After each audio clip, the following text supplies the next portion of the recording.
आज हम लोग भिन्न पढ़ेंगे। क्या पढ़ेंगे? भिन्न पढ़ेंगे। भिन्न क्या है पहले हम लोग ये जानेंगे भिन्न क्या है। तो भिन्न जानने के लिए हम लोग एक कविता के माध्यम से भिन्न को जानेंगे। हम एक कविता का पाठ करते हैं, आप लोग साथ साथ पढ़िए।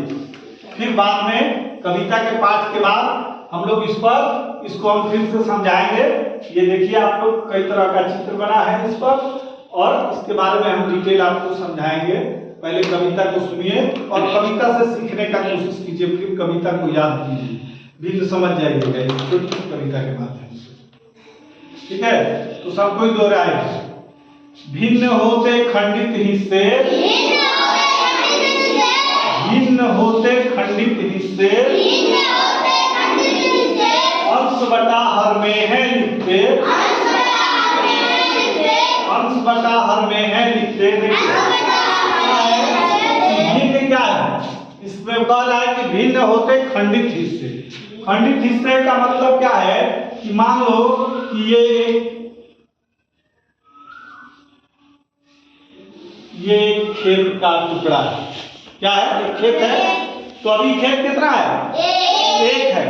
लेकिन मान लो कि किसी कारणवश अगर ये खेत मेरा है और हम दो भाई हैं, ठीक है, हम दो भाई हैं और दोनों का सेपरेशन होगा, जब दोनों का बंटवारा होगा तो अब दोनों का मान लो बंटवारा हो गया तो प्रत्येक का हिस्सा कितना हुआ? ये हिस्सा 1/2 और ये हिस्सा 1/2। ठीक है, तो पहले क्या था? पहले एक था, अब ये क्या हो गया? एक का आधा हो गया, ये आधा हो गया, ये आधा हो गया। तो 1/2 का अर्थ क्या है? एक चीज में दो हिस्सा बने।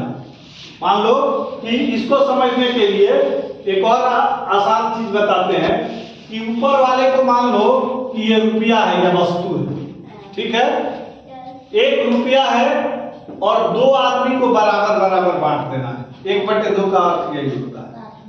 ठीक है, मान लो कि इसके जगह पर हम लिखते हैं 4/6। इसका अर्थ क्या हुआ? 4 रुपया है और 6 लोगों को बराबर बराबर बांटना है। समझ में आया? तो ये भिन्न कहलाता है। मान लो कि 4/6 है, तो ये क्या है? ये भिन्न है। भिन्न है। भिन्न को हम लोग क्या करते हैं? अंश बटे हर में लिखते हैं। अंश ऊपर वाले को क्या कहते हैं? अंश है। ये क्या है? अंश है। और इसको क्या कहते हैं? इसको क्या कहते हैं? हर कहते हैं। ये क्या है? हर। ये अंश हो गया, ये हर हो गया। तो सबसे बड़ी चीज इसमें है कि समझना है कि जब भी भिन्न लिखा जाता है तो वो अंश बटे हर, ठीक है, अंश बटे हर के रूप में। इस तरह जैसे आपको एक कविता में भी है, कविता में हम बताए ना कि भिन्न होते खंडित हिस्से, अंश बटे हर में है लिखते।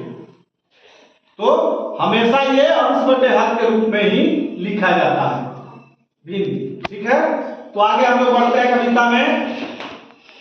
अभी हम लोग पढ़ेंगे, देखें कि भिन्न होते खंडित हिस्से, अंश बटे हर में है लिखते, 3 तरह के भिन्न बताते, 3 तरह के भिन्न बताते, सम विषम मिश्रित कहलाते, सम विषम मिश्रित कहलाते, सम भिन्न की ये पहचान।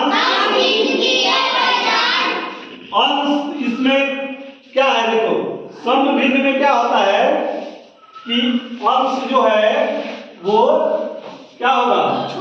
छोटा और ये होगा बड़ा। और तो इसी तरह कह रहा है कि सम भिन्न की ये पहचान, अंश छोटा हर बलवान, अंश छोटा हर बलवान। देखो, अंश छोटा हर बलवान है, ये सम भिन्न। सम भिन्न की ये पहचान, अंश छोटा हर बलवान, छोर, सेम इसका उल्टा होता है विषम भिन्न। विषम भिन्न होगा वो सेम उल्टा होगा। इसमें क्या हो जाएगा, अंश जो है बलवान हो जाएगा, बड़ा हो जाएगा और हर छोटा हो जाएगा। तो इसी तरह कविता में कह रहा है कि विषम भिन्न के उल्टे छोर, विषम भिन्न के उल्टे छोर, अंश तगड़ा हर कमजोर, अंश तगड़ा हर कमजोर, मिश्रित भिन्न के अनोखे रंग, मिश्रित भिन्न के अनोखे रंग, पूर्णांक समभिन्न संग संग, पूर्णांक समभिन्न संग संग। तो देखिए क्या है कि ये समभिन्न है। समभिन्न पहले 3 तरह का, एक समभिन्न, दूसरा विषम भिन्न और तीसरा मिश्रित भिन्न। तो समभिन्न का क्या पहचान है कि इसमें अंश जो है वो छोटा होता है और हर बड़ा होता है। ठीक है, इसमें क्या सेम उसका उल्टा है, इसमें अंश बड़ा हो जाता है और हर छोटा हो जाता है। मिश्रित भिन्न क्या है, तो इसमें दोनों ही चीज होता है। मिश्रित भिन्न में पूर्णांक, माने ये क्या है, पूर्णांक है, पूरा अंक है, इसमें कोई बटा नहीं ना है, ये पूरा अंक है, पूरा अंक है। और ये क्या है, ये क्या है, ये देखिए ये क्या है, समभिन्न है, ये क्या है, समभिन्न है। तो पूर्णांक और समभिन्न दोनों साथ होता है तो वो मिश्रित भिन्न का, पूर्णांक और समभिन्न साथ साथ है तो ये मिश्रित भिन्न का होता है। ठीक है, इतना बात समझ में आया। अब हम लोग इसमें देखेंगे